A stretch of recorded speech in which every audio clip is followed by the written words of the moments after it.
बिस्मिल्लाहिर्रहमानिर्रहीम। बायोलॉजी। अब हम बायोलॉजी स्टार्ट करने जा रहे हैं और बायोलॉजी को की किताब को ना शुरू करने से पहले और इसकी कुछ किताबी डेफिनेशन से पहले आपको पता है कि होता तो सारा जो भी 9 में आप पढ़ रहे हैं, चाहे फ़िज़िक्स पढ़ रहे हैं या मैथमेटिक्स पढ़ रहे हैं।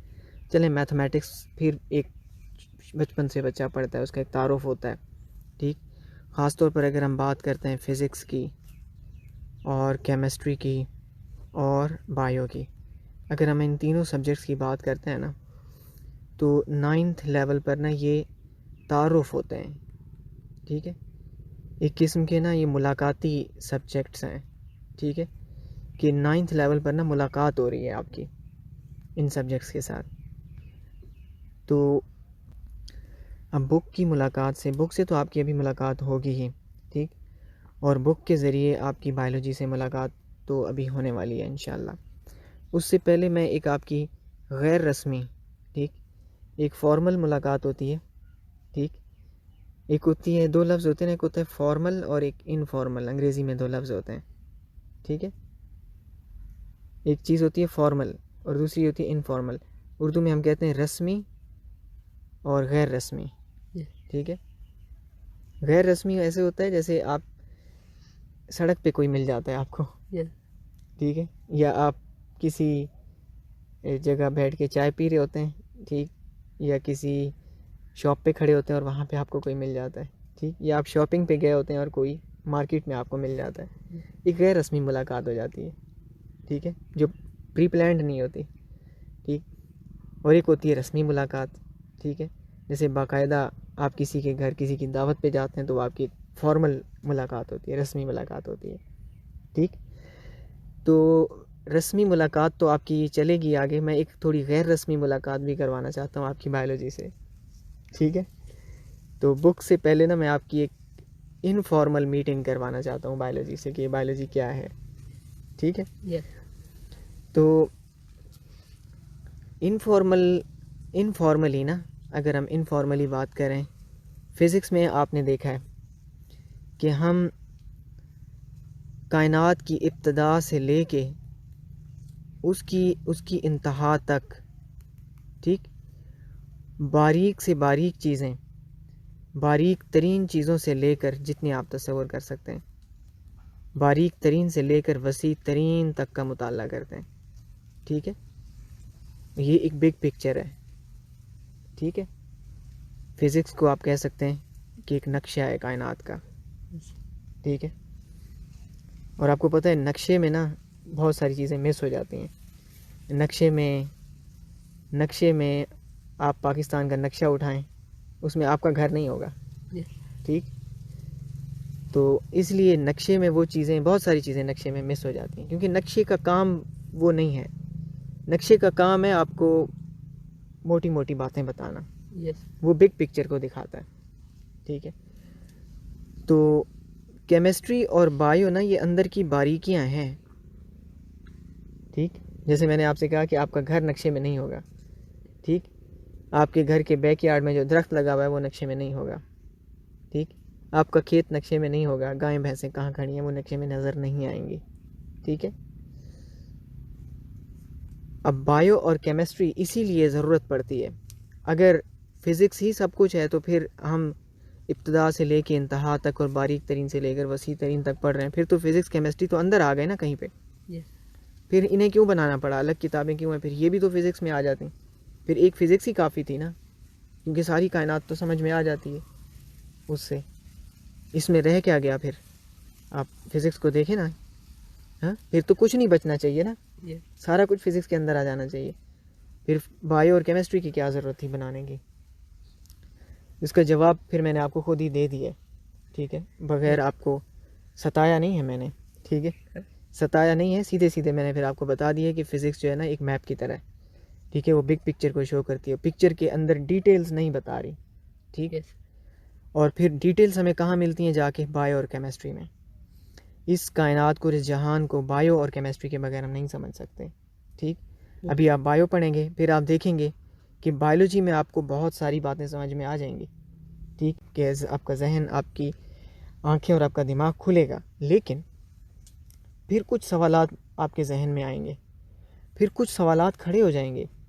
वो जब तक केमिस्ट्री नहीं बीच में आएगी ना, वो फिर उनके जवाबात नहीं मिल सकेंगे, ठीक। कुल मिलाकर ये तीनों मिलकर ना, आप यूँ समझ लें कि नक्शे को मुकम्मल कर देते हैं, उसमें रंग भर देते हैं, ठीक है, बायो एंड केमिस्ट्री। तो ये इसका एक थोड़ा सा इनफॉर्मल सी एक मीटिंग है, ठीक है। आपको अंदाज़ा हो गया होगा कि बायो में हम कुछ बहुत डिटेल्स में डिस्कस करने वाले हैं, ठीक है, कुछ चीज़ें। और एक लिहाज से मैं आपसे ये कहना चाहता हूँ इनफॉर्मल मुलाकात में ना बायो की, मैं एक और बात भी कहना चाहता हूँ कि मैं मानता हूँ, ठीक।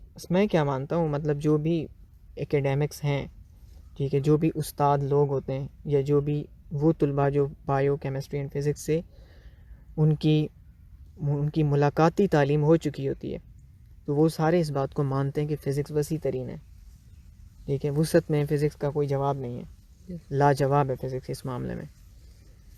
लेकिन एक मामला ऐसा है ना जो बायो के पास है, जो बायोलॉजी का है, वो अमेजिंग है। वो ना तो केमिस्ट्री के पास है और ना ही फ़िज़िक्स के पास है, ठीक है।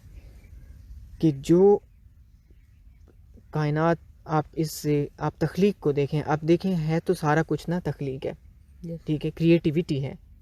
क्रिएटर को कोई मानता है, कितना मानता है, कोई थोड़ा मानता है, कोई ज़्यादा मानता है, और बाज़ नहीं भी मानते, ठीक। लेकिन बहरहाल क्रिएटिविटी तो है ना, ठीक है, इससे तो कोई नहीं इनकार कर सकता ना, इतना अंधा तो कोई भी नहीं है, ठीक।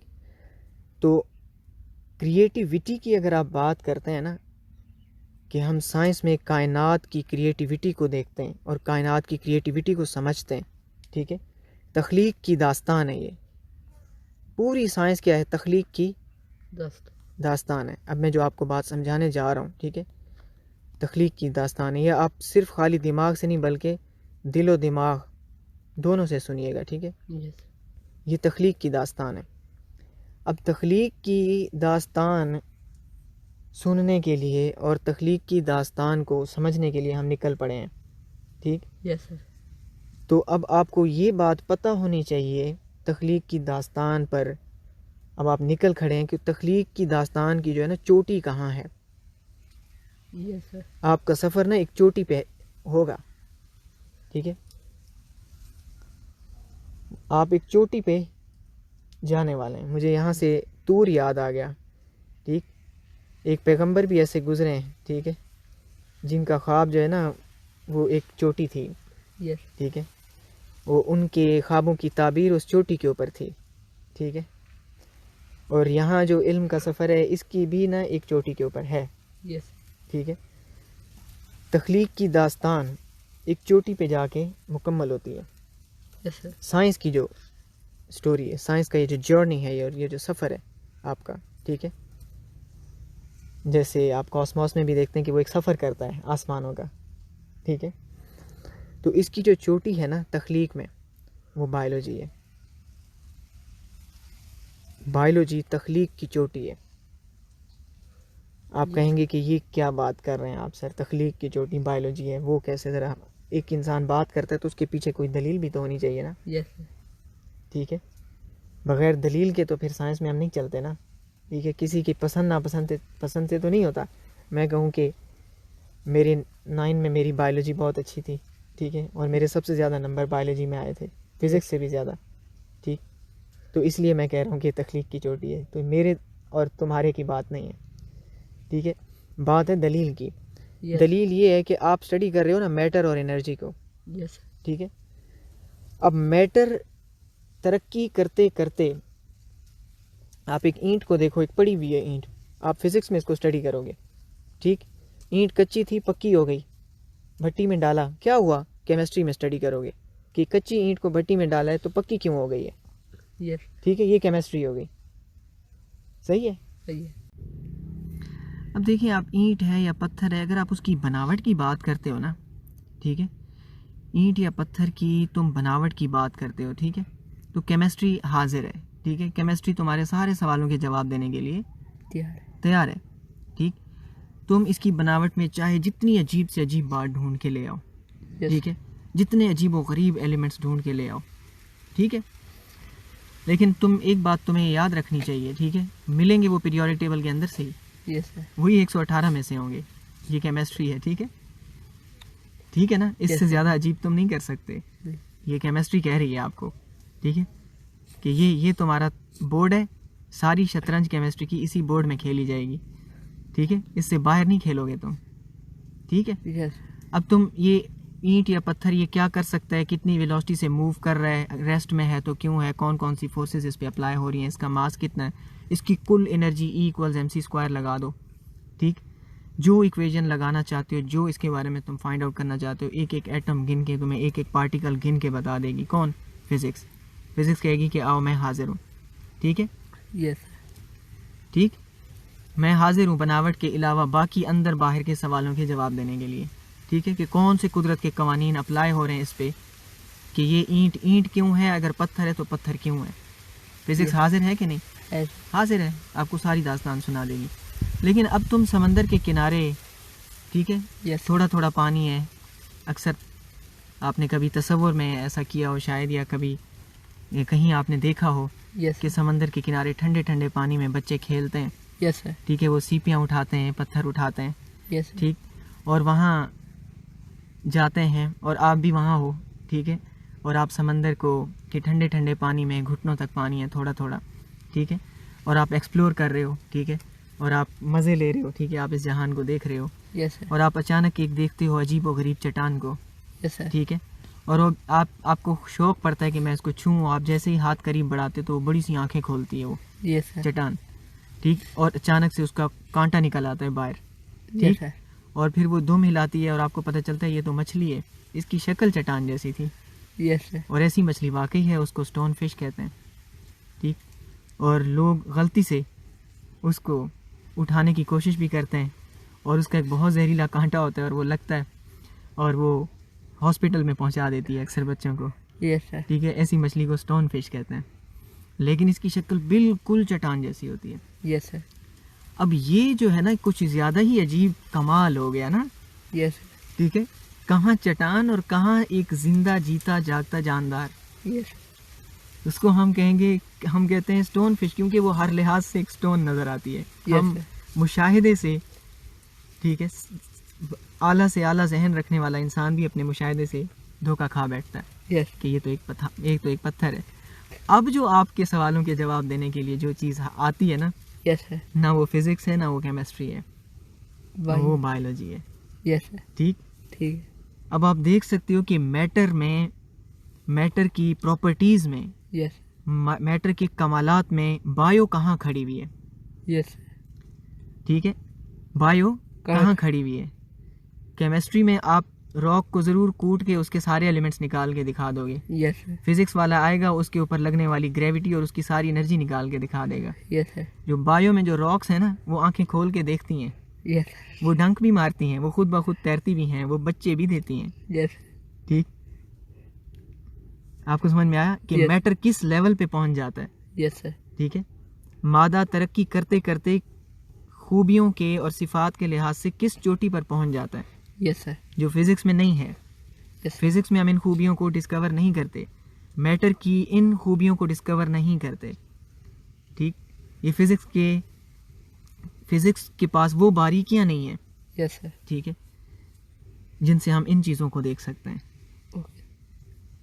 अब आपको समझ में आया कि तलाश की चोटी बायोलॉजी क्यों है, ठीक है, तलाश की चोटी बायोलॉजी है, ठीक है, क्योंकि इसमें मैटर के वो कमालात हैं, ठीक, जो मौजज़े से कम नहीं है, ठीक है, वो मिरेकल्स हैं, ठीक है, वो मिस्ट्रीज हैं, ट्रू मिस्ट्रीज हैं और मिरेकल्स हैं, ठीक है, तो वो मौजज़ाती खूबियाँ, ठीक है, हम बायोलॉजी में अगर हम ये कहें कि कुदरत के मौजज़ात को, ठीक है, हम मौजज़ात को स्टडी करते हैं कि क्रिएटिविटी ना मौजज़े के लेवल को पहुंच चुकी होती है, ठीक है, ये क्रिएटिविटी की दास्तान है ना, तो क्रिएटिविटी बायोलॉजी में आके मौजज़े की लेवल तक पहुंची हुई है, मौजज़े से कम नहीं है ना, एक मैटर है, वो ऐसा कैसे हो गया है, ठीक।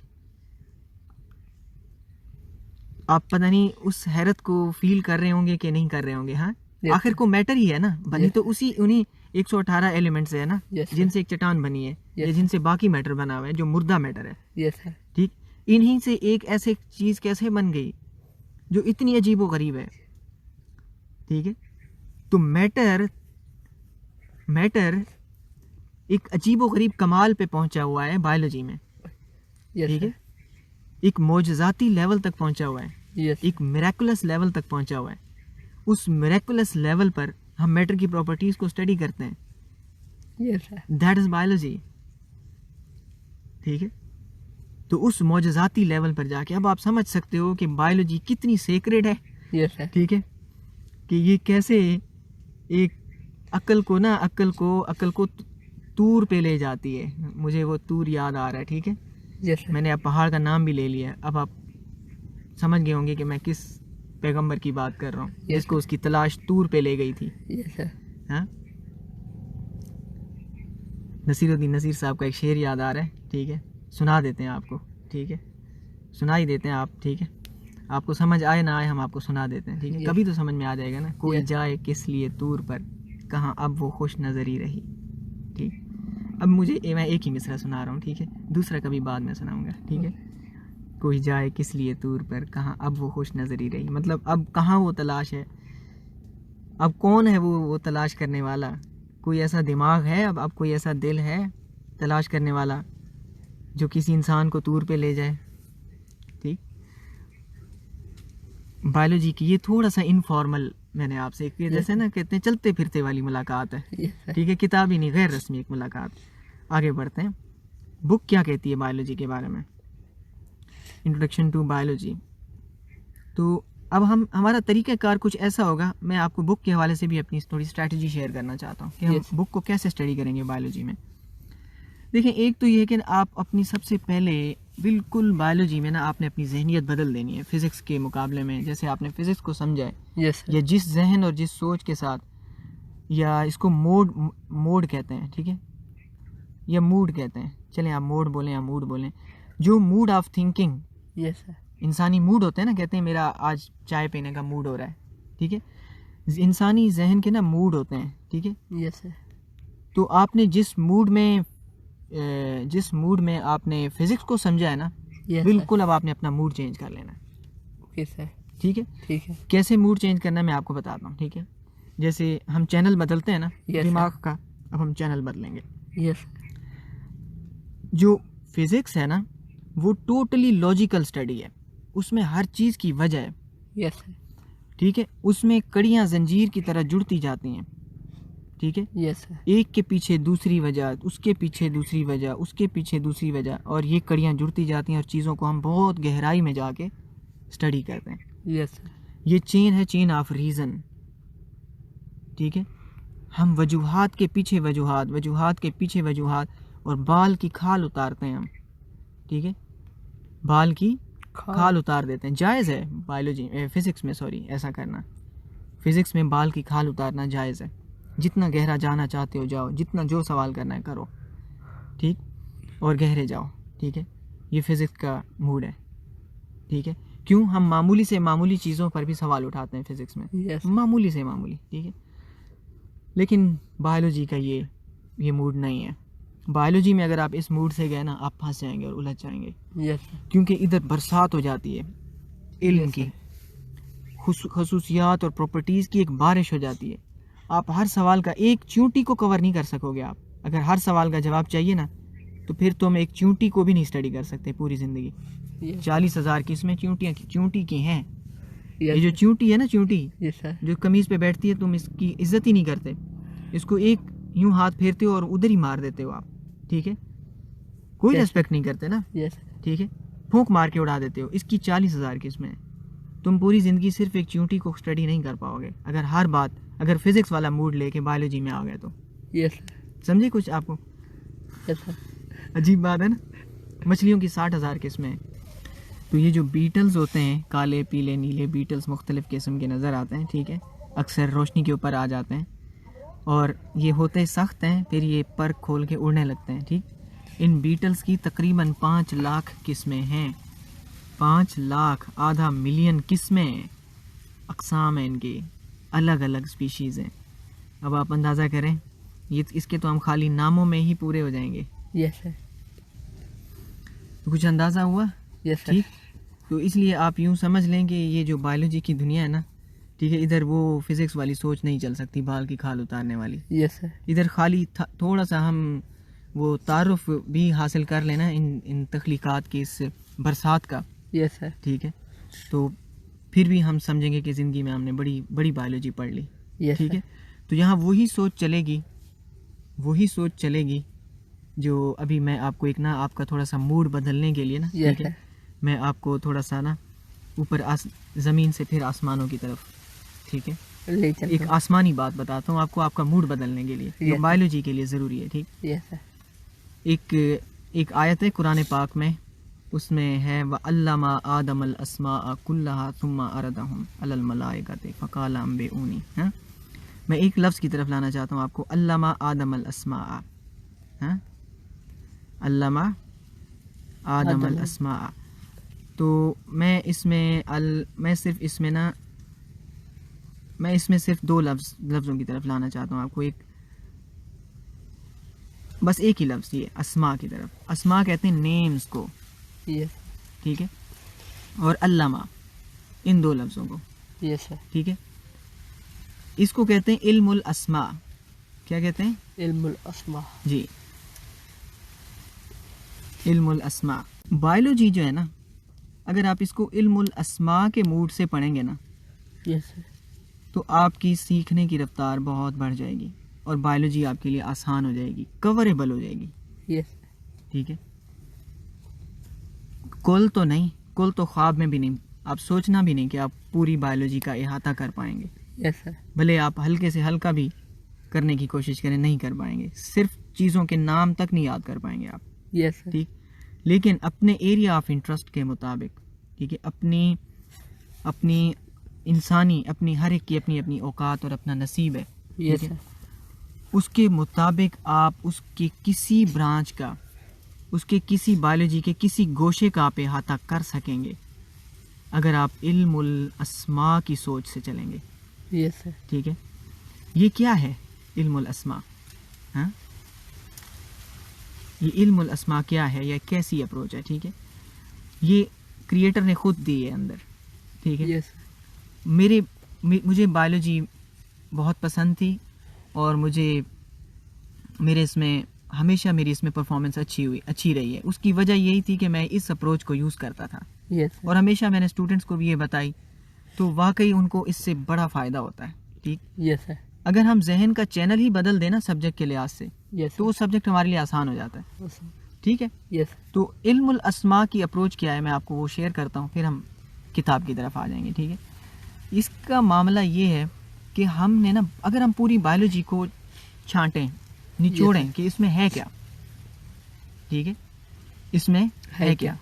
वो फिजिक्स तो बहुत, वो लॉजिकल चेन है, वो तो चेन है पूरी, वो तो पूरी जंजीर है। Yes sir. बायोलॉजी क्या है, व्हाट इज़ बायोलॉजी ना, अगर हम इसको ज़रा ना, वो क्या कहते हैं, बिल्कुल सारी चीज़ें हटा के बिल्कुल साफ़ सुथरी अगर हम बायोलॉजी की सिर्फ पिक्चर को लें, इसका एक्सरे करें, ठीक है, यस सर। बायोलॉजी का अगर हम एक्सरे करें तो हम ज़रा देखें कि इसमें आखिर है क्या। ठीक है, अगर आप कुल मिला के ना बायोलॉजी को देखें ना, बायोलॉजी की किताब में आपको 2 ही चीज़ें मिलती हैं। ठीक है, सिंप्लीफाई कर रहे हैं हम इसको।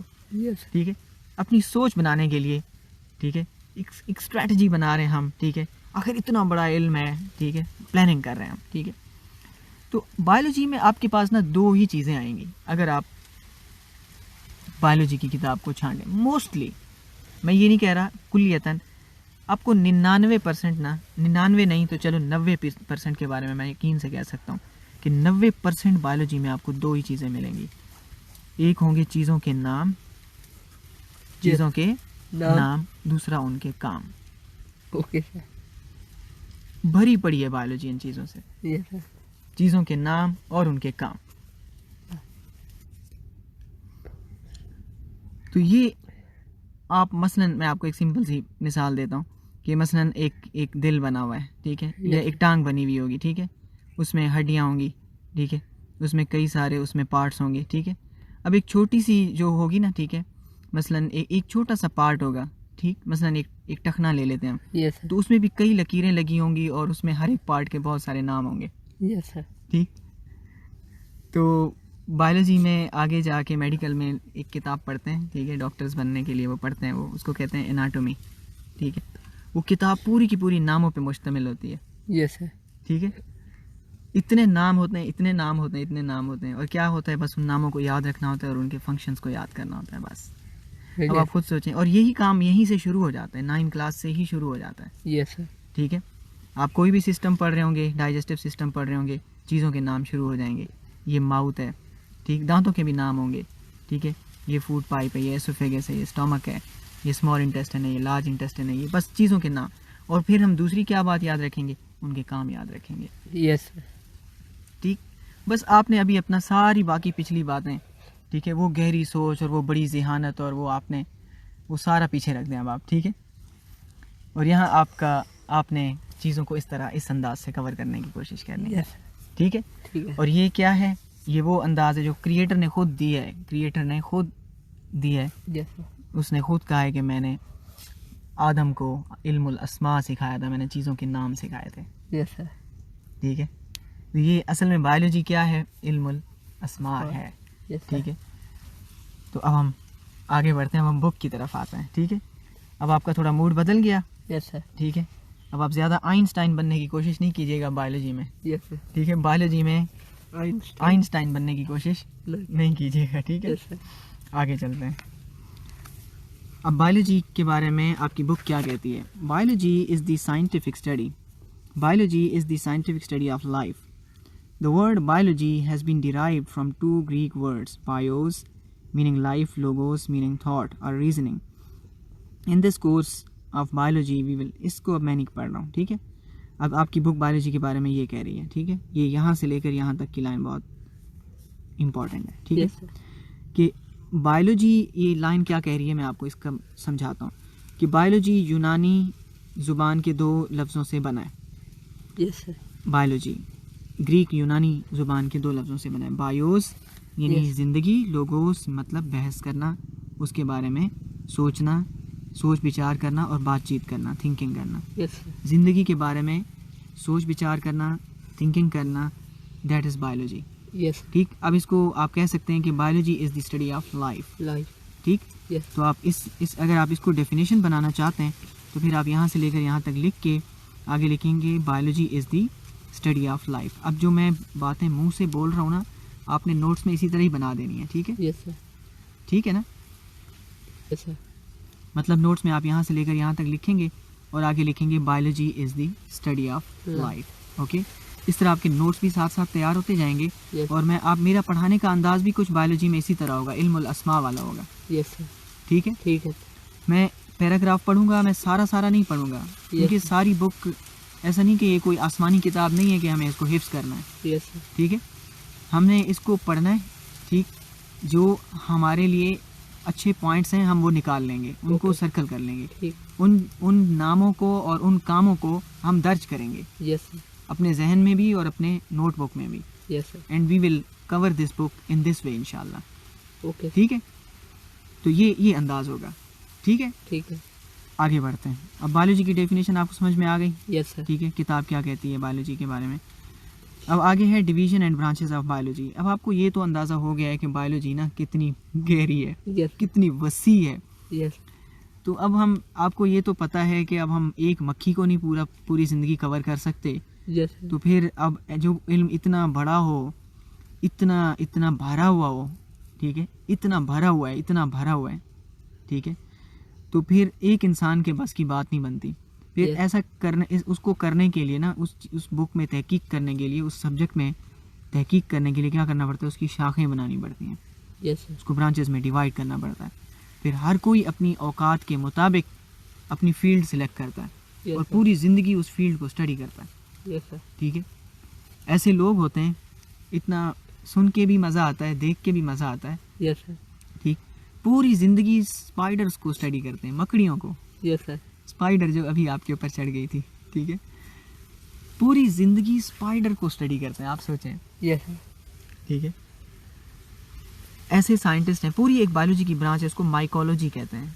Yes, sir. माइकोलॉजी, ठीक है। कितनी अमेजिंग बात है ना, ये बात करने में भी और सुनने में भी बड़ा मज़ा आता है। माइकोलॉजी पूरी ज़िंदगी स्टडी करते हैं किसको? फंगस को, यानी मशरूम्स को, sir. खुम्बियाँ।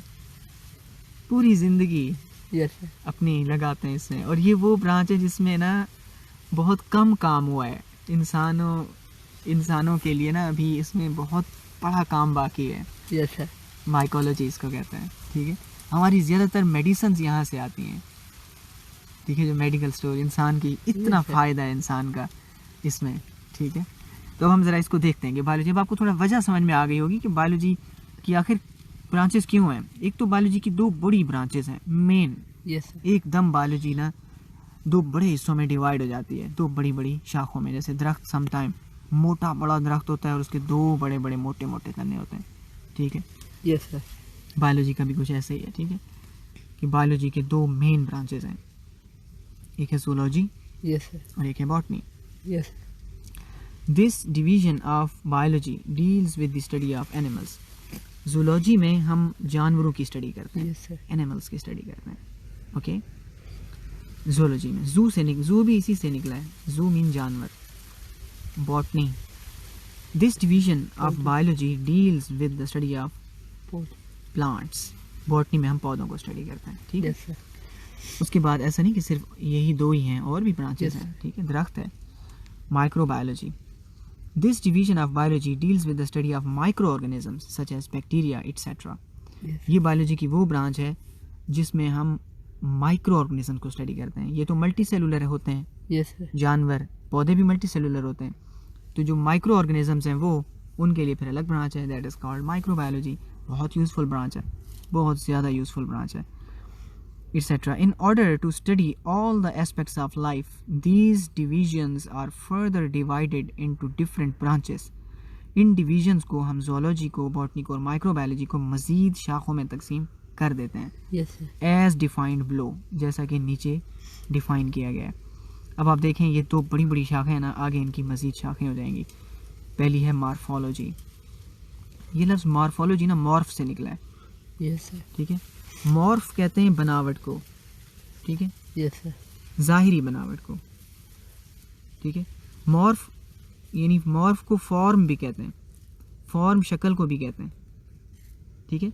हम किसी को शक्ल से पहचानते हैं, दैट इज़, हम लिविंग ऑर्गेनिजम्स को उनकी शक्ल से, उनको ऊपर से देख के स्टडी करना, दैट इज़ मॉर्फोलॉजी।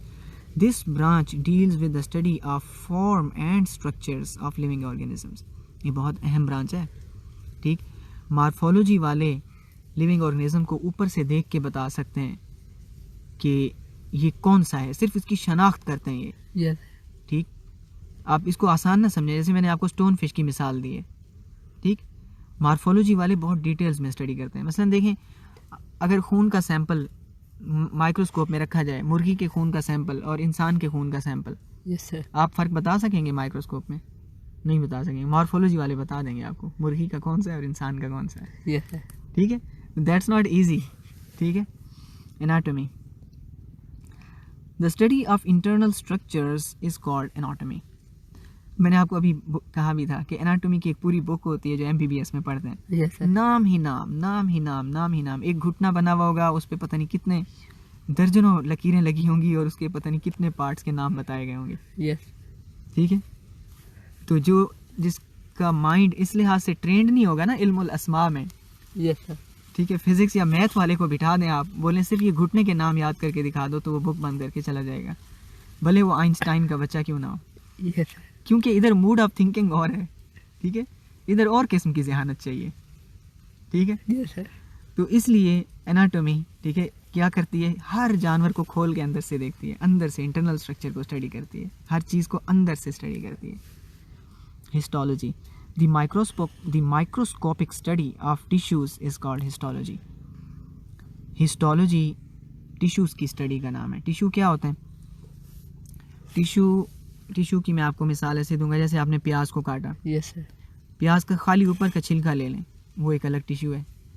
प्याज को आपने काटा, उसके बीच में से आपने एक डंडी सी निकाल ली, वो अलग टिश्यू होगा। उसकी बनावट में और छिलके में फ़र्क होगा कि नहीं होगा? होगा। इसलिए डिफरेंट पार्ट्स जो होते हैं ना, डिफरेंट किस्म के टिश्यूज से बने होते हैं। Yes sir. मसलन आप जब चिकन खाते हैं, आपको मुख्तलिफ जगह के चिकन के मुख्तलिफ पार्ट्स की जो पीस है ना, उसका जायका और उसका ना वो स्ट्रक्चर थोड़ा अलग फील होता होगा। लेग पीस थोड़ा अलग किस्म का, उसको खींचे धागे धागे से होते हैं उसमें, यस सर। ठीक। और जो कलेजी होती है उसकी, ठीक है, लिवर, वो बिल्कुल अलग टाइप का होता है बनावट के लिहाज से। ये अलग टिश्यू है, वो अलग टिश्यू है। इस तरह जो हार्ट होता है वो ज़रा हार्ड होता है, वो हार्ड टिश्यूज से बना होता है, ठीक। अलग अलग पार्ट्स अलग अलग टिश्यूज़ के बने होते हैं, ठीक है। तो इसको हम कहते हैं, टिश्यू की जो स्टडी होती है इसको हम हिस्टोलॉजी कहते हैं। जब हम माइक्रोस्कोप में रख के देखते हैं ना इन अलग अलग चीज़ों को, ठीक है, तो फिर आपको उनकी बनावट में बहुत फ़र्क नज़र आता है। वो अलग अलग सेल्स के बने हुए होते हैं, ठीक है।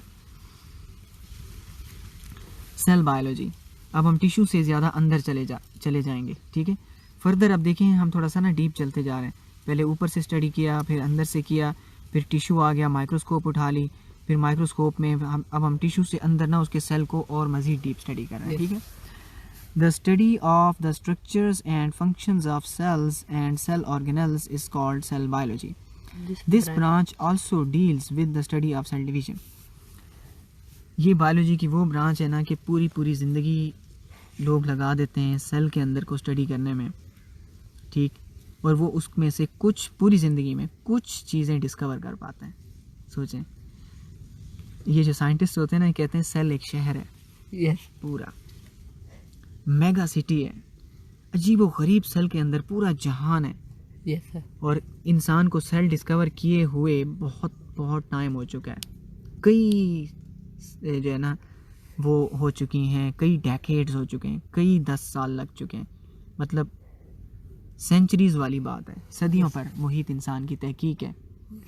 लेकिन अभी तक सेल पूरा समझ में नहीं आया इंसान को, ठीक। इसमें हम स्टडी क्या करते हैं, सेल के ऑर्गेनेल्स, सेल के अंदर पार्ट्स होते हैं, ठीक है। न्यूक्लियस, माइटोकॉन्ड्रिया, ठीक, cell wall, cell membrane, vacuole, chloroplast, ये सब सेल के पार्ट्स हैं। हम पार्ट्स को भी स्टडी करते हैं, इसके लिए बड़ी पावरफुल माइक्रोस्कोप यूज़ होती हैं, ठीक है। Yes, आम माइक्रोस्कोप में तो सेल नहीं नज़र आता ठीक से, यस सर। ठीक। जो स्कूलों में माइक्रोस्कोप पड़ी होती है वो नहीं, बहुत अच्छी वाली, ठीक। एडवांस माइक्रोस्कोप्स वैसे अभी मौजूद हैं इस वक्त दुनिया में इसकी स्टडी के लिए। This branch also deals with the study of cell division. एक सेल से 2 सेल कैसे बनते हैं, सेल डिवाइड कैसे होता है, इसको भी स्टडी करती है ये ब्रांच। फिजियोलॉजी, थोड़ा फिज़िक्स का टच होता है इसमें, ठीक है। ये बायोलॉजी की वो ब्रांच है जहाँ थोड़ा फिज़िक्स का टच है, ठीक है। क्या फिज़िक्स का टच है, ज़रा इसको देखते हैं। This branch deals with the study of the functions of different parts of living organisms, कि लिविंग ऑर्गेनिजम्स ना काम कैसे करते हैं, ये फंक्शन कैसे करते हैं। दिल पंपिंग कैसे करता है, इतने 1000 लीटर खून कैसे पंप कर लेता है ये, यस सर। ठीक है। तो ये इसको ना हम स्टडी करते हैं, ठीक है। मसल्स काम कैसे करते हैं, चीज़ें, ठीक है, काम कैसे करती हैं। सांप जब डंक मारता है तो कैसे अपना जहर दूसरे अपने शिकार में इंजेक्ट कर देता है, ठीक है। ये इसमें ना हम रीजंस को स्टडी करते हैं, ठीक है। फिजियोलॉजी में आप कहेंगे कि सर ये तो फिर फिज़िक्स का टच है और रीजंस आ गई और चेन आ गई, वो फिज़िक्स वाली जंजीर आ गई, वजूहात की जंजीर, हाँ। यस। तो असल में बात ये है कि बायोलॉजी का ना फिज़िक्स के साथ इसकी ज़रा गहरी रिश्तेदारी भी है, ठीक है। और कहीं कहीं क्या अक्सर मकामात पे ज़रूरत पड़ जाती है, यस सर। ज़रूरत पड़ जाती है हमें क्यों का जवाब हासिल करने की, कि ये काम कैसे कर रहा है, यस, ठीक है। तो हम एक हद तक ज़रूर स्टडी करते हैं कि ये चीज़ कैसे काम कर रही है, इसकी फंक्शनैलिटी को हम स्टडी करते हैं, यस सर। फिज़िक्स को इस्तेमाल करते हैं और उन रूल्स और उन लॉज को इस्तेमाल करते हैं। The branch deals with the study of functions of different parts of the living organisms. मसलन मैं आपको कुछ मिसाल देता हूँ, जैसे दिल हो गया, जैसे दिमाग हो गया, इनमें अच्छी खासी फिज़िक्स है, ठीक। अब देखिए ब्रेन पर ना कंप्यूटर साइंस अप्लाई होती है, ठीक है। कंप्यूटर साइंस फिज़िक्स से आई है, ठीक। और इंसानी दिमाग, बिल्कुल इनके काम करने के उसूल में बहुत ज़्यादा ममासलत पाई जाती है, सिमिलैरिटी, यस सर। ठीक है। हार्ट है तो इधर फ्लूइड डायनामिक्स फिज़िक्स की एक ब्रांच है, वो अप्लाई होती है क्योंकि दिल एक लिक्विड को पंप कर रहा है, यस सर। ठीक। तो और फिर एक और चीज़ है ना कि वो जो पूरा नर्वस सिस्टम है इंसान का, वो इलेक्ट्रिसिटी पर चलता है। हमारी बॉडी में बिजली पैदा होती है बाकायदा। Yes sir. ठीक, इसलिए फ़िज़िक्स से ना जान नहीं छूटती बिल्कुल। ये नहीं कि फ़िज़िक्स से आज़ाद है बायोलॉजी, ठीक है। तो आपको फ़िज़िक्स का टच ज़रूर मिलेगा इधर, ठीक है, फंक्शंस में। जब हम चीज़ों के फंक्शंस की बात करेंगे, नाम और जब कामों की बात करेंगे और हम उनके फंक्शंस की बात करेंगे, ठीक है, तो फिर आपको फ़िज़िक्स का असर नज़र आएगा, ठीक है।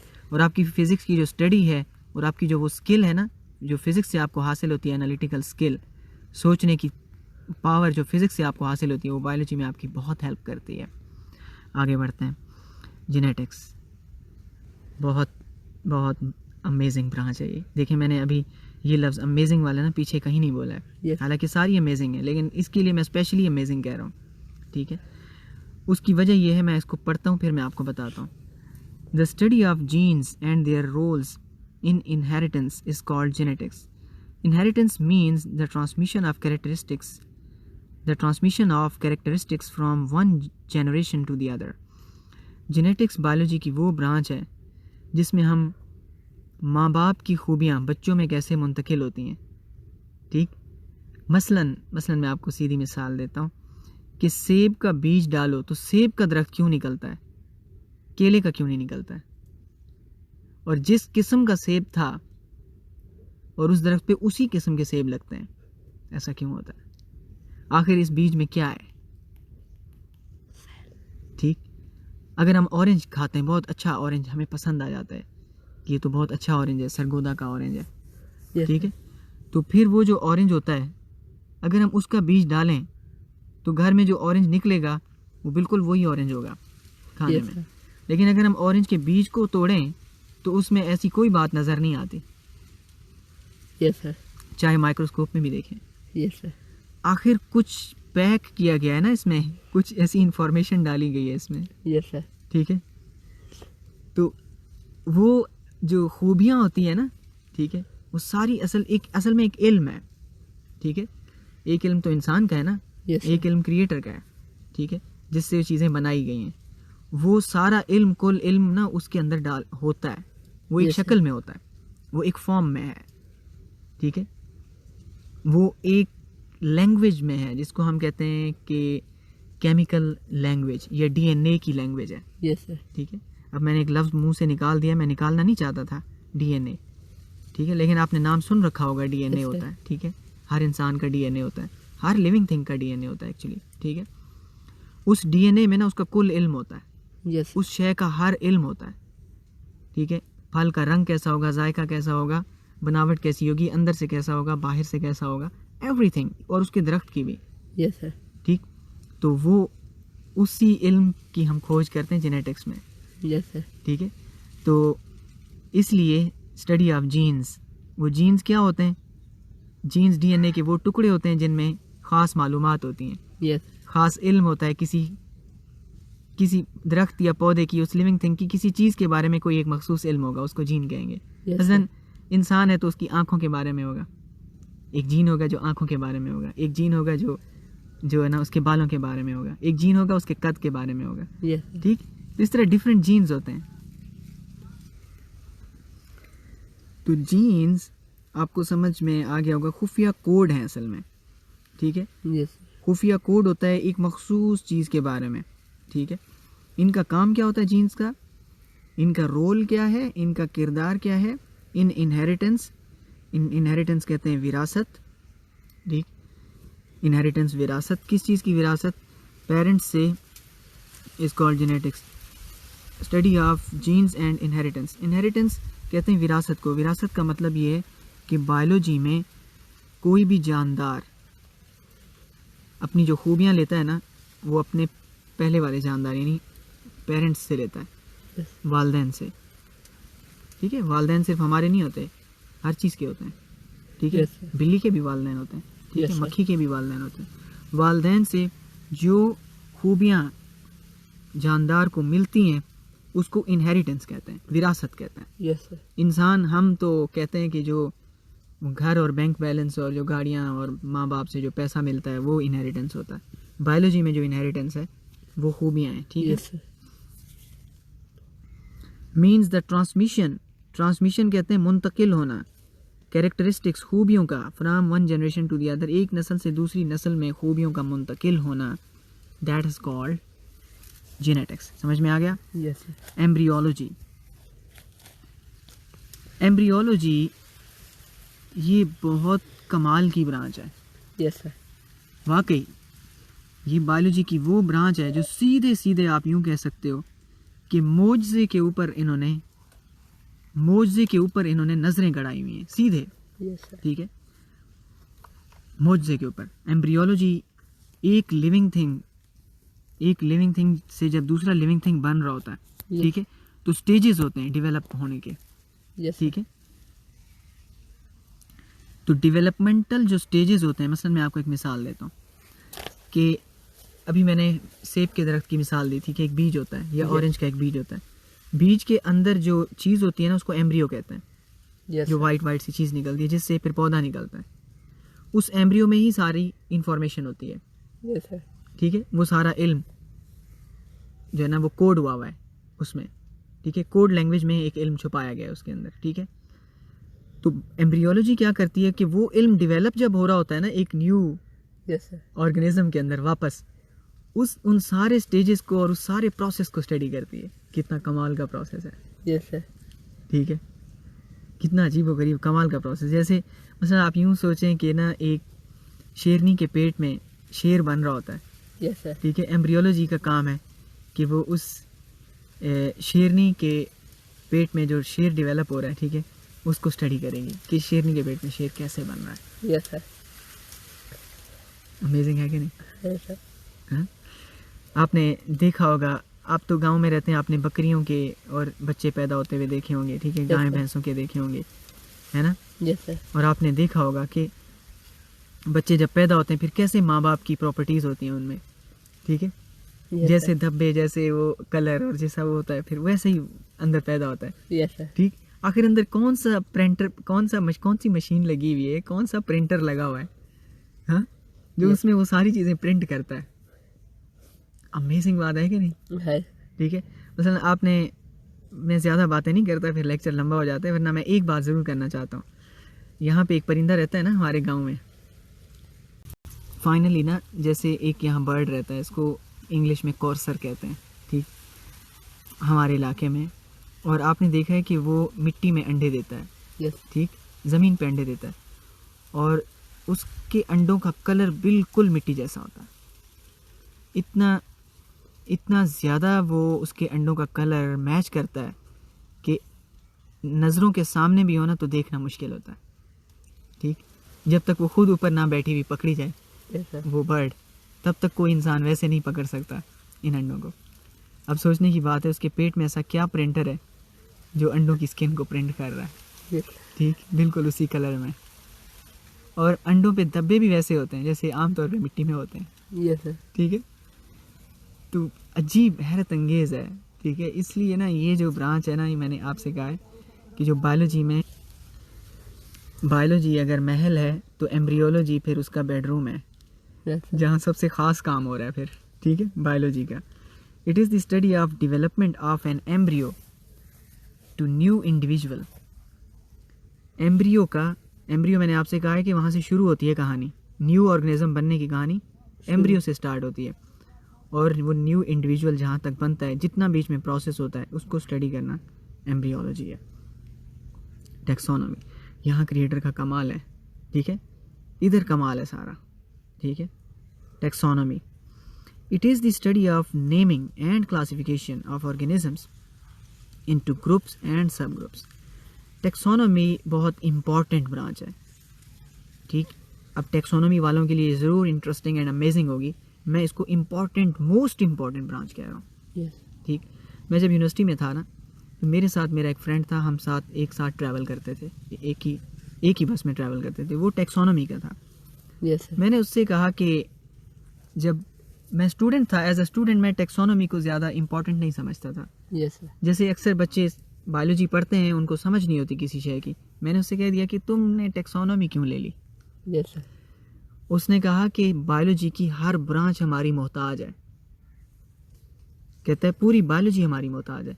Yes sir. कहता है कोई भी लिविंग ऑर्गेनिज्म मिलता है, सबसे पहले हम उसको उसका नाम रखते हैं, हम उसको आइडेंटिफाई करते हैं, हम उसको रिसर्च करते हैं और हम उसको डिफ़ाइन करते हैं कि वो क्या है, किस ग्रुप में आएगा। फिर बायोलॉजी की बाकी तमाम बायोलॉजी को हम बताते हैं, यस सर। उसकी इनिशियल सारी रिपोर्ट हम देते हैं, ठीक, कि इसमें ये प्रॉपर्टीज़ होंगी। Yes sir. ठीक, तो इसलिए ना आप यूँ समझ लें कि इल्म पैदा होके ना बायोलॉजी में टेक्सोनोमी वालों की गोद में आता है, यस सर। वो उसको पहले संभालते हैं। ठीक है, और इब्तदा तहकीक की यही लोग करते हैं, नाम रखने से लेकर ना जो इब्तदाई तहकीक है सारी वो टेक्सोनोमी से होती है, फिर आगे दूसरों के पास चला जाता है। Yes sir. ठीक है, तो उस वक्त वो जो था वो सफ़ेदे का जो दरख्त होता है यूकलिप्टस, उसके छिलके पर रिसर्च कर रहा था, उसके जो ऑयल होता है उस पर। तो आप सोचें कि मेडिसिन कंपनीज़ को वो हेल्प आउट कर रहा था कि वो इससे क्या कर सकते हैं। ठीक, तो आप अंदाज़ा कर सकते हैं कि इसको मैंने इम्पॉर्टेंट क्यों कहा है। ठीक है, very important. It is the study of naming and classification, ये मैंने पढ़ दी डेफिनेशन। अच्छा, पैलियोंटोलॉजी बायोलॉजी की वो ब्रांच है जिसमें हम पुरानी दास्तान को स्टडी करते हैं। लिविंग थिंग की एक तो नई दास्तान है ना जो हमारी आंखों के सामने, ये है प्रेजेंट हमारा, लेकिन एक गुजरी हुई दास्तान भी है, वो इससे भी बड़ी दास्तान है। मौजूदा जो आंखों के सामने दास्तान है ना, इससे कई गुना लंबी दास्तान पहले गुजर चुकी है। ज़मीन पर तकरीबन 2 या 3 अरब साल, कम से कम 2 या 3 अरब साल पहले से लिविंग थिंग की इसका स्टार्ट हुआ है। ठीक है, लाइफ की बिगिनिंग हुई है।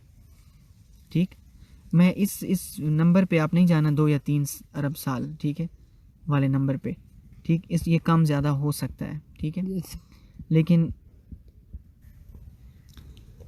तो 6-7 करोड़ साल तो डायनासोर्स को हो चुके हैं। यस। ठीक, अब डायनासोर तो बिल्कुल फुली डेवलप्ड जानदार थे, ठीक है, एनिमल्स थे। तो अब आप सोचें पीछे ना, फिर इसलिए अगर हम अरबों की बात करें तो कुछ अरब साल पहले ज़िंदगी शुरू हुई है, कुछ अरब साल पहले। तो वो अरबों सालों की जो दास्तान को ना वो पैलियोंटोलॉजी वाले डिस्कवर करते हैं कि हमसे पहले कौन कौन से जानदार थे और उनकी क्या खूबियाँ थी, वो कैसे रहते थे, उनके बारे में हर चीज़ को डिस्कवर करना पैलियोंटोलॉजी का काम है। और ये कैसे करते हैं, ये ज़मीन से फोसिल्स निकालते हैं, मरे हुए जानवरों की बाकियात, ठीक, उनके निशानात जो पत्थरों में होते हैं, उनसे ये रिसर्च करते हैं। It is the study of fossils which are the remains of extinct organisms. ये स्टडीज़ को, ये फोसिल्स की स्टडी करते हैं। फोसिल्स मैंने आपको कहा है कि मरे हुए जानवरों के पत्थरों में, ज़मीन पर कहीं निशानात जो होते हैं वो फोसिल्स कहलाते हैं। और एक्सटिंक्ट कहते हैं वो जानदार जो हमेशा के लिए ख़त्म हो गए हों, जैसे डायनासोर्स हैं, उनकी स्टडी करना पैलियोंटोलॉजी कहलाता है। अभी एक बड़ा ब्रेक थ्रू हुआ है, अजीब व गरीब कारनामा किया है बायोलॉजिस्ट्स ने। अब वो पैलियोंटोलॉजी में आएंगे मेरे ख्याल से, तो वो इसी ब्रांच के होंगे जिन्होंने बड़ा कारनामा किया है। उन्होंने क्या किया कि जैसे पुराने ज़माने के एक्सटिंक्ट जानदारों का ना डीएनए जोड़ने का तरीका निकाल लिया उन्होंने। मसलन सदियों पुराने किसी जानवर का अगर किसी जानदार का डीएनए जोड़ लिया जाए ना, तो वो दोबारा भी आ सकता है, दोबारा भी पैदा हो सकता है। अजीब बात लगी ना, अभी आपके चेहरे पर ना वो नज़र आया ना मुझे, ठीक है, झटका लगा है ना आपको सुन के, अक्ल वाले को लगता है झटका। ठीक है, आप सोचें कितना अजीब व गरीब। ठीक है, ड्रामा और फिल्मों में तो ऐसी बातें होती हैं, लेकिन किताबों में नहीं सुनने को मिलती ऐसी बातें। हकीकत में ये बात सच है, ठीक, कि डीएनए को जोड़ने में काफ़ी उनको ब्रेक थ्रू मिला है और उन्होंने कुछ जानवरों का जोड़ भी दिया है। अगर डायनासोर्स का जुड़ गया तो फिर वो भी वापस आ सकते हैं। ठीक है, आगे बढ़ते हैं हम इसको। ठीक है, इन्वायरमेंटल बायोलॉजी। जो फोसिल्स मिलते हैं ना, अक्सर हड्डियाँ होती हैं। सम टाइम ठंडे इलाकों में ऐसे फोसिल्स होते हैं, ठंडे जैसे साइबेरिया है, तो वहाँ लाखों करोड़ों साल में भी ना फोसिल की जो डिकम्पोजिशन है वो कमज़ोर होती है, कम डिकम्पोजिशन होती है, क्योंकि वो जम जाता है। ठीक, तो ऐसा जमा हुआ जो फोसिल होता है ना, उसमें डीएनए के टुकड़े काफ़ी सलामत होते हैं, उनको ज्वाइन किया जा सकता है, मिलाया जा सकता है उनको। यस। ठीक है, अब ऐसा नहीं है कि मैं मिला सकता हूँ, इसका ये मतलब नहीं है। ठीक है, मतलब कि इसके जो कवानीन हैं, जो लॉज हैं बायोलॉजी के, ठीक है, उनके थ्रू पॉसिबिलिटी है, ये नामुमकिनात में से नहीं है। ठीक है, environmental biology, it deals with the study of interactions between the organisms and their environment. जानदारों का अपने माहौल के साथ क्या वास्ता और रिश्ता है, इंटरेक्शन, क्या वास्ता और रिश्ता है, इसको हम इन्वायरमेंटल बायोलॉजी कहते हैं। ठीक, उसके बाद है सोशियो बायोलॉजी। अब ये कुछ न्यू ब्रांचेस हैं।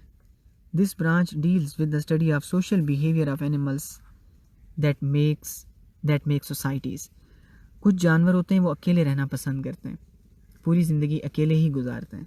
कुछ जानवर होते हैं वो झुंड में रहना पसंद करते हैं, कुछ बहुत बड़ी बड़ी कॉलोनियाँ बनाते हैं, जैसे शहद की मक्खी है या चींटियाँ हैं। ठीक, इस बिहेवियर को स्टडी करना सोशियो बायोलॉजी कहलाता है, कि जानवरों का कॉलोनीज़ बना के और फिर वो कमाल करते हैं। आप इस चीज़ को ऐसे ना समझें, इनकी कॉलोनीज़ इतनी इंटेलिजेंट होती हैं, जैसे उसकी कॉलोनी होती है दीमकों की कॉलोनियाँ बहुत इंटेलिजेंट होती हैं, बहुत आला किस्म की वो बिल्डर्स होती हैं। ठीक है, वो मिट्टी के बड़े बड़े स्ट्रक्चर्स बनाती हैं। इवन चींटियाँ भी बहुत आला किस्म की बिल्डर्स होती हैं। ठीक है, तो जानवरों में ऐसा वो मिलजुल के क्यों अक्लमंद हो जाते हैं। ठीक है, मिलजुल के वो क्यों वो काम करने के काबिल हो जाते हैं जो अकेले के लिए पॉसिबल नहीं होता। इंसान भी उनमें शामिल है। ठीक है, इसको सोशियो बायोलॉजी कहते हैं। Parasites are the organisms that take food and shelter from living hosts and in return harm them. Parasites वो जानदार होते हैं जो लिविंग थिंग में रहते हैं, खाते भी लिविंग थिंग में से हैं और रहते भी उसी के अंदर हैं, और अपने होस्ट को बदले में नुकसान पहुंचाते हैं, उनको पैरासाइट्स कहते हैं। जैसे मच्छर है। ठीक है, मच्छर रहता तो अंदर नहीं है, लेकिन एक्सो पैरासाइट कहलाता है वो, बैरूनी पैरासाइट। जैसे जुएँ हैं, ठीक है, वो रहती भी हमारे ऊपर हैं और खाती भी हमारे ही बॉडी में से हैं। ठीक है, पीती हैं, खून पीती हैं। पैरासाइटोलॉजी, अच्छा किया इन्होंने पैरासाइट पहले डिफाइन कर दिया, फिर पैरासाइटोलॉजी बताया। This branch deals with the study of parasites, ऐसे जानदारों की स्टडी को पैरासाइटोलॉजी कहते हैं। ठीक, बायोटेक्नोलॉजी, बायोटेक्नोलॉजी ये सबसे एक जदीद ब्रांच है, और इस वक्त बायोलॉजी का आप यूँ कह सकते हैं कि एक किस्म की चोटी है। बायोलॉजी खुद, मैंने आपसे कहा कि तख्लीक की चोटी है, और बायोटेक्नोलॉजी बायोलॉजी की चोटी है। आप समझ सकते हैं कितनी इम्पोर्टेंट होगी फिर। हाँ, क्या है ये मैं आपको बताता हूँ। It deals with the practical application of living organisms to make substances for the welfare of mankind. इस सारे इल्म का ना इस्तेमाल करना, बायोलॉजी का इल्म, इंसान के लिए चीज़ें बनाने में, मेडिसिन्स, ठीक, वो एक्सपेरिमेंट और वो इन्वेंशंस करना जिससे इंसानों के लिए फ़ायदा हो, उसको कहते हैं बायोटेक्नोलॉजी। ठीक है, मैं आपको एक छोटी सी मिसाल देता हूँ कि बायोटेक्नोलॉजी इंसानों के लिए कितना बड़ा एक फ़ायदा है, कि इंसान के लिए बेनिफिट है इसमें। ठीक, कि पहले ना पिग के जो लिवर होता था, लिवर पिग का लबलबा, उससे इंसुलिन निकाला जाता था और शुगर के मरीज़ों को लगाया जाता था। इंसुलिन बहुत महंगा होता था उस टाइम, और पिग से लिया जाता था। ठीक, पिग यानी कि खंजीर, सूअर, ठीक है, उसका पेंक्रियाज इस्तेमाल होता था। अब बायोटेक्नोलॉजी से ऐसे बैक्टीरिया इन्वेंट हुए जो इंसुलिन प्रोड्यूस करते हैं, और काफ़ी ज़्यादा भी पैदा करते हैं और काफ़ी कम कीमत में भी पैदा करते हैं। इसलिए हर गरीब अमीर जो शुगर का मरीज़ है, एटलीस्ट वो इंसुलिन हासिल कर सकता है। ठीक, ये इस तरह के कमालात और कारनामे हैं जो बायोटेक्नोलॉजी से होते हैं। आप देखते हैं कि फसलों के ऐसे बीज हैं जिनकी पैदावार बहुत ज़्यादा है। ठीक है, तो हर शोबे में इंसान की खुराक, बीमारी, एवरीथिंग में बायोटेक्नोलॉजी कमाल करती जा रही है। इम्यूनोलॉजी, इम्यून सिस्टम हमारी बॉडी का एक सिस्टम है। लिविंग थिंग्स, तमाम जानदारों में एक सिस्टम होता है, वो बॉडी की समझ लो आप आर्मी होती है। उसका काम ये होता है कि वो लिविंग ऑर्गेनिज्म को बाहर के ख़तरों से बचाता है। उस इम्यून सिस्टम को इम्यून सिस्टम कहते हैं, ठीक। तो इम्यूनोलॉजी उस इम्यून सिस्टम की स्टडी है। It is the study of immune system of animals which defend the body against invading microbes, ठीक है। इन्वेड कहते हैं हमला करने वाले, माइक्रोब्स जानदार, हमला करने वाले जानदारों, हमला करने वाले जानदारों के ख़िलाफ़ लड़ाई का जो निज़ाम है उसकी स्टडी करना, इम्यून सिस्टम की स्टडी करना, दैट इज़ कॉल्ड इम्यूनोलॉजी, ठीक। और entomology it is the study of insects. अब आप सोचेंगे क्या ये भी बहुत ज़रूरी था? असल में बात ये है कि जो हम जानदारों का नाम ले रहे हैं ना लिविंग थिंग्स में, अगर हम लिविंग थिंग्स में नाम लें, बच्चे के पैदा करने वाले जानवर, बर्ड्स को अलग कर लें, फिशेस को अलग कर लें, ठीक, सारे आप इनको अलग करें तो तादाद में सबसे ज़्यादा बड़ा ग्रुप जो है ना वो इंसेक्ट्स का बनता है। मसलन मैं आपको एक छोटी सी मिसाल देता हूँ। आप ज़मीन पे सारे इंसानों को उठा के ना एक बड़ा सा तराजू बना के उसमें डाल दें, सारे इंसान, और तराजू के दूसरे पलड़े में चूंटियाँ डालें, सारी ज़मीन की चूंटियाँ, तो पता है वज़न किसका ज़्यादा होगा? इंसान। चूंटियाँ बराबर होंगी या ज़्यादा हो जाएंगी? इतनी चूंटियाँ हैं ज़मीन पे। अब तो हम बाकी इंसेक्ट्स का नाम भी नहीं ले रहे, सिर्फ चूंटियों का नाम ले रहे हैं, ठीक है। तो ये तादाद के लिहाज से अगर ज़मीन पर जमहूरियत हो जाए ना जानदारों के बीच, फिर इंसेक्ट्स का वज़ीर आज़म बनेगा, क्योंकि इनके वोट ज़्यादा होंगे, ठीक है। इसलिए इनके लिए अलग, अगर आप इनके लिए हुकूमत इनकी नहीं है तो कम से कम आप इनको अलग ब्रांच तो बनाने दें ना बायोलॉजी में। इसलिए इंसेक्ट्स के लिए अलग ब्रांच बनाई गई है। तादाद में बहुत ज़्यादा है। समझ में आ गई आपको ये बात? ठीक है। आप डर गए हैं कि इनका वज़ीर आज़म आ जाएगा, ठीक है। डरे नहीं बस, ठीक है।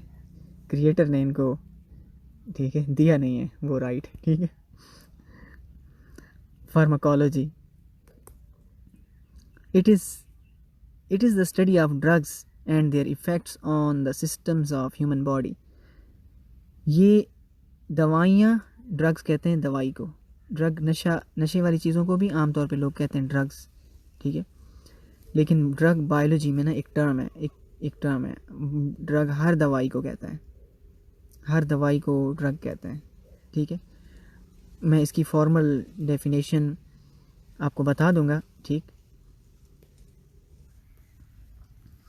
तो हर वो दवाई, हर वो चीज़ जो हम खाएं और जिस्म उस पर कोई ना कोई रिएक्शन दे, अच्छा या बुरा, वो ड्रग कहलाती है, ठीक है।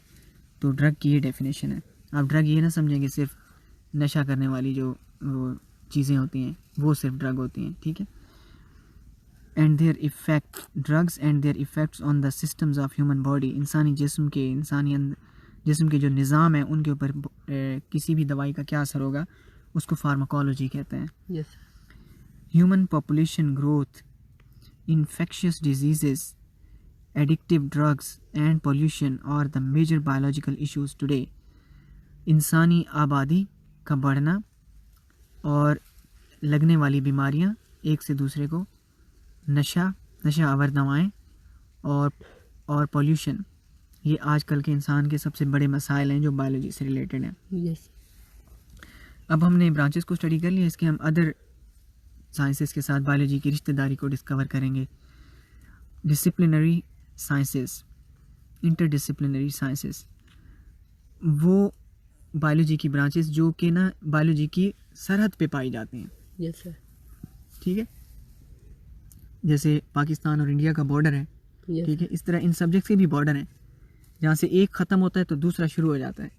एक बॉर्डर ऐसा होगा जहाँ से बायोलॉजी ख़त्म होगी, फिजिक्स शुरू होगी। एक बॉर्डर ऐसा होगा बायोलॉजी ख़त्म होगी, केमिस्ट्री शुरू होगी, ठीक है। तो इस तरह बायोलॉजी, इस तरह जो ये अंदर की दुनिया है, इल्म असल में बातनी दुनिया है। बायोलॉजी, केमिस्ट्री, फिज़िक्स असल में इंसान के अंदर की दुनियाएं हैं। तो इनके अंदर की दुनियाओं में ऐसा है कि बायोलॉजी का मुल्क फ़िज़िक्स के मुल्क से मिलता है, ठीक है। अब हम ज़रा इनको स्टडी करेंगे, इन बायोलॉजी की ब्रांचेस को, ठीक है, जहाँ पे एक ब्रांच दूसरी ब्रांच के साथ मिलती है। बायोफिज़िक्स, ये बायोलॉजी की वो ब्रांच है। It deals with the study of principles of physics which are applicable to biological phenomena. ये बायोलॉजी की वो ब्रांच है जिसमें हम फिज़िक्स से सीखे गए उसूल बायोलॉजी में अप्लाई करते हैं। For example, there is a similarity between working principle of a liver in physics and limbs of an animal in biology.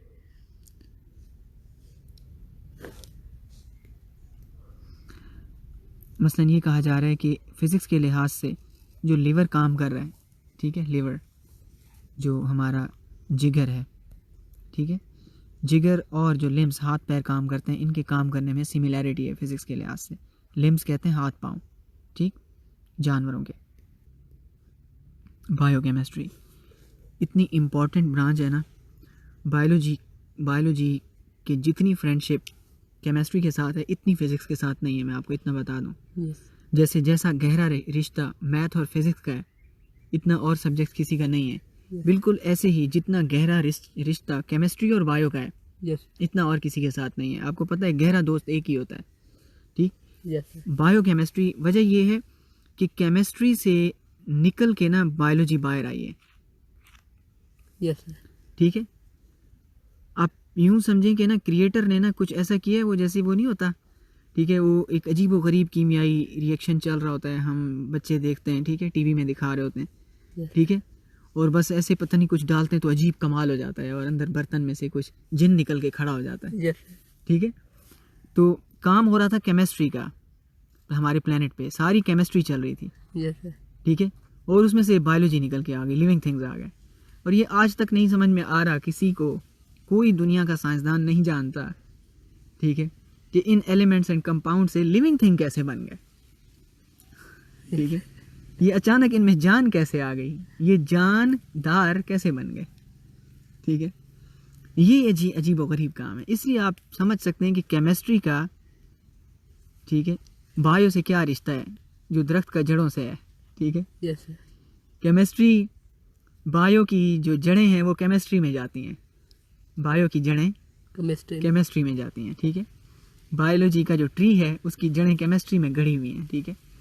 Biochemistry, it deals with the study of chemistry of different compounds and processes occurring in living organisms।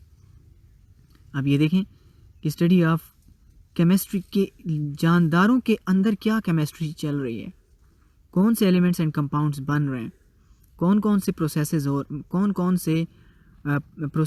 हो रहे हैं, ठीक है, कौन कौन से अमल हो रहे हैं। आपको जान के हैरत होगी, हमारा गुस्सा, हमारी खुशी, हमारे मूड, इवन अंदर केमिस्ट्री बदलती है हमारी, ठीक है।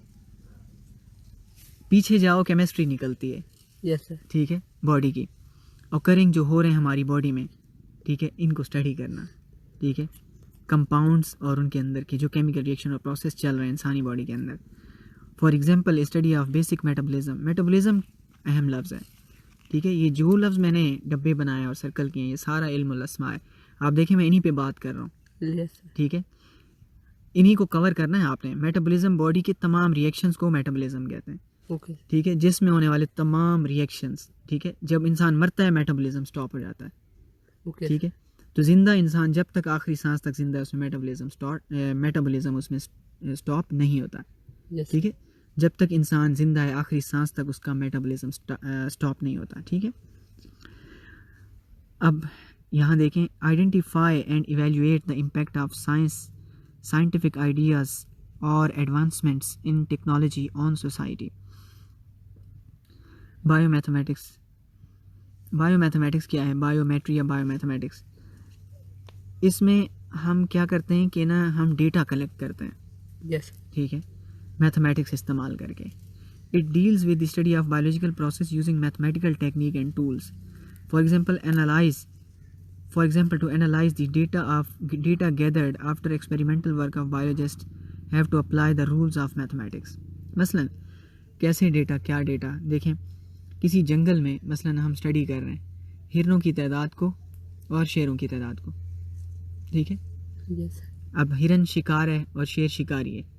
शिकारी और शिकार की तादाद हम कई 10 साल तक हम स्टडी करते रहे। अब वो जो डेटा है ना वो समझ में नहीं आएगा, वो सिर्फ नंबर होंगे। आप रियाजी वालों को दें वो डेटा, वो आपको एक ऐसा ग्राफ प्लॉट करके देंगे ना, आपको सारी दास्तान समझ में आ जाएगी, ठीक है। क्या समझ में आएगा ना आपको, मसलन वो एक ऐसा ग्राफ प्लॉट करके देंगे कि जब शिकारी बढ़ जाते हैं, ठीक है, जब शिकार बढ़ जाता है, ठीक है, तो फिर उस वक्त शिकारी, क्योंकि शिकारी कम होते हैं जब, तो शिकार ज़्यादा होता है। फिर क्या होता है, शिकार, शेरों की तादाद क्या होता है, उनको शिकार करते करते वो बढ़ जाती है। फिर शिकारी अब ज़्यादा हो गए, फिर शिकार कम हो जाता है, क्योंकि वो मारे जाते हैं ज़्यादा, वो कम हो जाते हैं। ठीक है, फिर बाद में क्योंकि वो कम हो जाते हैं फिर ज़्यादा हेल्दी भी हो जाते हैं, फिर बाद में वो ज़्यादा हो जाते हैं। ठीक है, और फिर शेर कम हो जाते हैं, और फिर ये सिस्टम चलता रहता है। ठीक है, मैं ज़्यादा अब इस पर लंबी बात नहीं कर सकता, आप समझ जाएं इस बात को। ठीक है, कि शिकारी, जब शिकार बढ़ता है, ठीक है, हिरन ज़्यादा होते हैं, शेर कम होते हैं। फिर हिरनों के ज़्यादा होने की वजह से फिर शेरों की तादाद ज़्यादा हो जाती है। फिर शेरों के ज़्यादा होने की वजह से हिरन कम हो जाते हैं। ठीक है, फिर शेर भी मरने लगते हैं। तो ये इनका एक ऐसा, इनकी पॉपुलेशन का एक आपस में रिलेशनशिप है। अब बायोलॉजी में ना इतना ह्यूज डेटा जब कलेक्ट होता है तो मैथमेटिक्स के ज़रिए एनालाइज किया जाता है, इसको हम बायोमैथमेटिक्स कहते हैं। ठीक है, इट इज़, मैंने एक सिर्फ आपको शेर और शिकार और शिकारी की एक मिसाल दी है। ठीक है, यस सर। बायोजियोग्राफी, बायोलॉजी की वो ब्रांच है कि इसमें हम, जियोग्राफी आपको पता है कि स्टडी जो भी ज़मीन की सरफेस के ऊपर है उस सबको स्टडी करना वो जियोग्राफी है। ठीक है, तो जो बायोलॉजी जियोग्राफी से रिलेटेड है वो बायोजियोग्राफी है। Deals with the study of occurrence and distribution of different species of living organisms in different geological regions in the world। इसमें हम ये स्टडी करते हैं कि मुख्तलिफ स्पीशीज़, मुख्तलिफ अक़साम के जानवरों की मुख्तलिफ स्पीशीज़ दुनिया के किन किन इलाकों में पाई जाती हैं। मसलन पेंगुइन्स ठंडे इलाकों में हैं। ठीक, कैमल्स हार्श रीजन्स में पाए जाते हैं। ठीक है, तो इस तरह की स्टडी करना, कौन सा जानवर हमें कहाँ मिलेगा, क्यों मिलेगा, that is called bio geography. Bio economics, it deals with the study of organisms from economical point of view. जानवरों को उनकी वैल्यू, इकोनॉमिक वैल्यू के लिहाज से स्टडी करना, कीमत के लिहाज से स्टडी करना, दैट इज़ बायो इकोनॉमिक्स। अब इसमें आखिर में ये डायग्राम बहुत अच्छी है। ठीक है, इस लिहाज से मैं इसको बाद में करता हूँ। इसमें कुछ करियर्स हैं। ठीक है, अब ये इल्म है, आप बायोलॉजी सीख के क्या क्या कर सकते हैं। मेडिसिन में जा सकते हैं, डॉक्टर बन सकते हैं, फिशरी, एग्रीकल्चर, एनिमल हस्बेंड्री, ठीक, हॉर्टिकल्चर, फार्मिंग, फॉरेस्ट्री, ठीक, और ठीक है बायोटेक्नोलॉजी। ठीक है, आप इन सारी चीज़ों में जा सकते हैं बायोलॉजी को स्टडी करके। ठीक है, और ये डायग्राम मुझे बहुत अच्छी लगती है। ये देखें, ये मेन बायोलॉजी है। ये मेन बायोलॉजी है, और ये क्या है, ये वो ब्रांचेस हैं जो कि दूसरों के साथ लिंक करती हैं बायोलॉजी को। बायोफिज़िक्स, बायो का फिज़िक्स के साथ ताल्लुक़, बायोजियोग्राफी, जियोग्राफी से, बायोकेमिस्ट्री, केमिस्ट्री से, बायो इकोनॉमिक्स, बायोमैथमेटिक्स। ठीक है, तो ये डायग्राम शो करती है कि बायोलॉजी का कितना गहरा रिश्ता है दूसरी ब्रांचेस के साथ। Discuss and debate, identify the and evaluate the impact of scientific ideas and और advancement in technology on society. इस के ऊपर बहस करें। ठीक है, बहस क्या, ये सारी बहस ही है। ठीक है, इंसान के ऊपर बायोलॉजी का क्या है असर। अब ये जहाँ तक करियर्स की जो बात है ना, ठीक है, ये इस हद तक नहीं है। ठीक है, बायोलॉजी बहुत बहुत बड़ा इल्म है। ठीक है, पैसा कमाने से बहुत बड़े बड़े इसके वो हैं। ठीक है, वो इंशाल्लाह हम डिस्कस करेंगे। ठीक है, अब देखें करियर्स में ना, ये वही फिर वो पेट की बातें हो रही हैं। ठीक है, रोटी की। ठीक है, कि आप मछलियाँ पाल सकते हैं, एग्रीकल्चर कर सकते हैं, एनिमल, ठीक है, husbandry and farming and forestry, हाँ, ये सारे करियर्स हैं।